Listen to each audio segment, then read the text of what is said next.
right, so to start out our 2024-25 NBA season team previews, we will start with the Golden State Warriors. Trevon, last year, the Golden State Warriors finished with a regular season record of 46-36. They lost to the Sacramento Kings in the first part of the play-in, and it was really a season that was filled with a lot of ups and downs, and they didn't finish how they wanted to finish last season. So they went into the offseason and added some pieces. They added Kyle Anderson, Buddy Hield, and DeAnthony Melton. They also signed Steph Curry to an extension. They had some departures as well. Klay Thompson and Chris Paul left and signed with other teams. So Trevon, what are your thoughts on the Golden State Warriors going into this season, and what are you looking for them to do? Yeah, when it comes to the Warriors, I'm not expecting too much personally, just because I don't think for losing a player that matters so much to the franchise and organization as much as Klay Thompson did, and then not finding a way to get a number two besides Steph. There were a lot of talks about possibly the Warriors getting a guy like Paul George added to the roster. And I just feel like they simply did not fulfill that spot. So there's not much hope for the Warriors when it comes to title contenders. Obviously, when you have a player like Steph, you have a chance to make it back to the playoffs. It's going to be very tough because with the roster they had last year, I think that they pretty much struggled. I think that showed being the 10 seed going into that playing game. And without having an experienced player such as Klay Thompson, and then simply just not fulfilling that on your roster, I think that's going to be a lot tougher to even get back to where they were last year. Even a veteran like Chris Paul, the things he provides to a basketball team, losing him and not really getting a player that could kind of fill in that specific role, I think that's going to be tough. You mentioned Buddy Hield, that's obviously going to help out with the shooting. Then a guy like Kyle Anderson, not necessarily an offensive player. And I wouldn't say like a lockdown defender or anything, but he just brings a different type of archetype, a different type of body length, like I said, to the squad. When we think about the Warriors, we typically think of them as a small team, and that's kind of their bread and butter. But well, just no huge upgrades in my opinion. The Steph signing is obviously the highlight of what they have. They did figure out a way to keep Draymond with the organization. I think they really value him and what he brings to this team, especially with his tandem with Steph and how they can do that kind of dribble handoff. And he's always looking for Steph to get him open. But other than that, I'm just not seeing a lot of stuff from this Warriors team, especially when it comes to the offseason, that really makes me want to pick them as title contenders. I do like the DeAnthony Melton deal as well, but nothing that they have done has pretty much changed my opinion of how I feel about the Warriors coming off of last season, going into this next season, pretty much with a roster that's not much better, in my personal opinion. Yeah, I think you touched on a lot there. When you look at what the Warriors were last season, they Mhm, were very erratic. They were up and down, mhm. had a lot of highs, had a lot of lows, more lows than they had highs. And a lot of that did have to do with them missing Draymond Green due to suspensions or whatever would happen last year with him.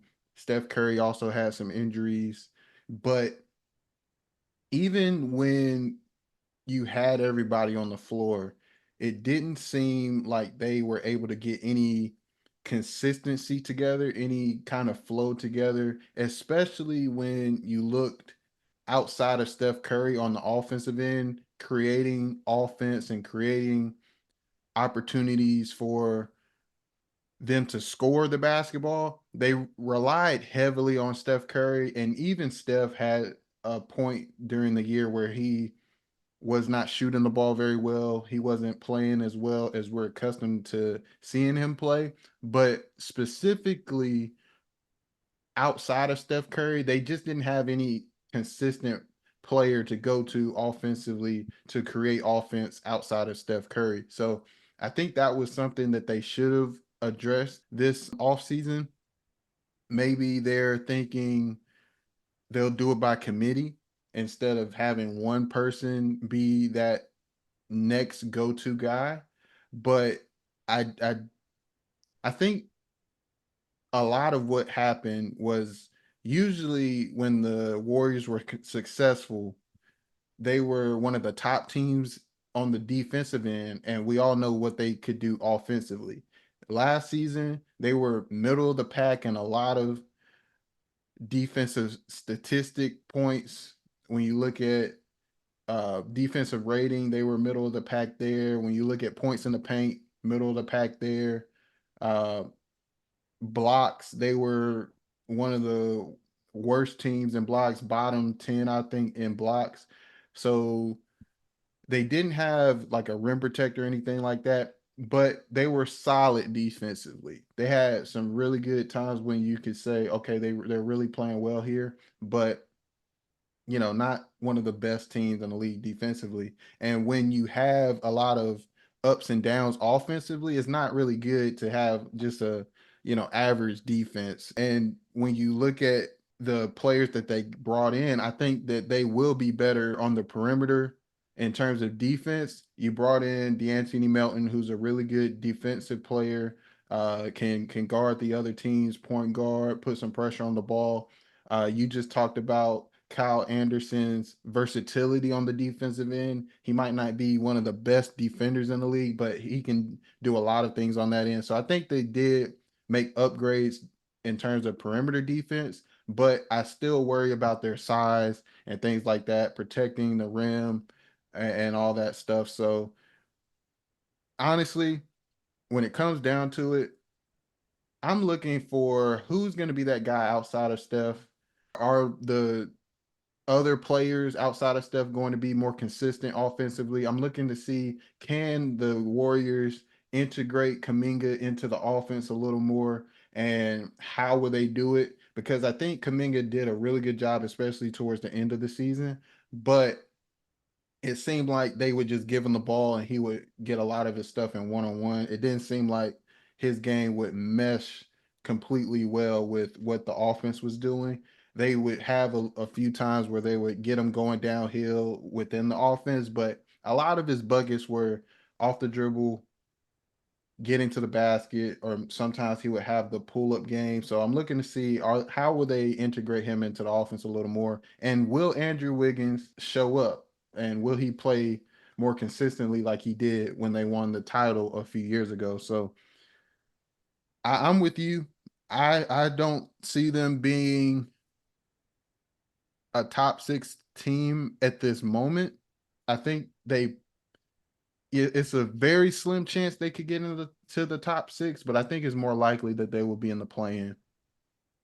Yeah, for sure. And you made a good point talking about getting somebody else to step up. That's always been the case when it came to the Warriors. Pretty much once KD left, and actually once Clay got hurt mainly, and he wasn't able to really perform the exact way that he used to, because Clay was that guy that was paired with Steph before KD even came along. So I felt like his injuries have set him back to a point where he just hasn't been able to sustain that or get back to that point since coming back from the injury. And you can really feel that. You really can, because Steph has always been the guy that's drawing all of the attention, all the double teams when he has the ball, when he doesn't have the ball. The opposing team is always concerned about where Steph is located, and you're just praying and hoping that somebody else can step up and just make some plays on their own without needing Steph to be involved with the ball in his hands. And that was a guy like Andrew Wiggins, who had a great playoff run, great season the year that they won the championship.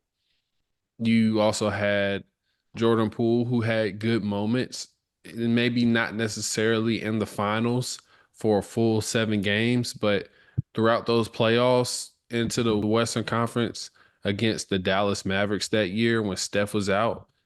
and coming back from injury, Jordan Poole exploded. So you had guys who had their moments that carried and pretty much collectively were able to have a spurt in a game for maybe a 2 to 3 minute stretch where they could just, pretty much handle and take control of those moments and allow Steph to just take us a back seat and get his win, get his breath, and be ready for when his time was coming because we all knew it always ended with Steph. We saw that game 6 in Boston when he pretty much just put in the coffin. So those are the things you're hoping for as a Warriors fan. And honestly, if you're a part of that front office. So I think, like I said, one, just not having Clay or somebody that was able to be the number 2, how Clay was, and just the limitation on the flexibility of what the GMs and front office can do.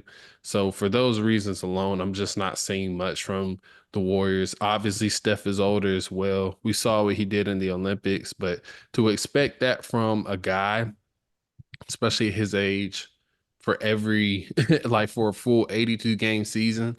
And honestly, if you go back, that game 7 against the Kings, he did it then, like where he just exploded. But you can't just ask Steph that, especially all the attention that he gains being a perimeter shooter. Some nights it's just not going to fall in. It's very tough to just rely on that from your older superstar. So you're going to need guys to come in and pick up some slack. So you hit it on the head when you talk about Andrew Wiggins. I don't know what happened with his game. It just pretty much took a big dip out of nowhere, and he has yet to find that.